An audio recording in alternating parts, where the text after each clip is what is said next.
ভাই ভাই, একটা মহিলা একটা ব্যাগ নিয়ে যেতে দেখছেন? ওই ব্যাগের মধ্যে আমার 5 লক্ষ টাকা ছিল ভাই। হ্যাঁ ভাই, দেখছি তো, এদিক দিয়ে দৌড়ে গেল। হ্যাঁ হ্যাঁ ভাই, কি বলেন? এই ব্যাগের মধ্যে 5 লক্ষ টাকা ছিল। মহিলাটা এদিকে গেছে। তাহলে তো ভাই মহিলাটার আমি ধরতে পারবো না। আপনার বাইক একটু দিবেন, আমি যাই মহিলাটা ধরি। আচ্ছা ভাই, কোনো সমস্যা নাই। এই নেন চাবি, আপনি যাই মহিলাটারে ধরেন।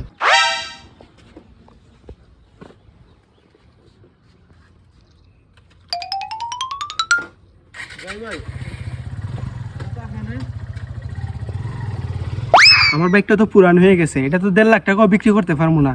এখানে যেহেতু 5 লাখ টাকা রাখা আছে, আমার বাইকটা দিয়ে দিই।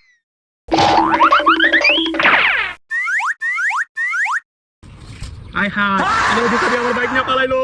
আমি শেষ, আমি সর্বনাশ।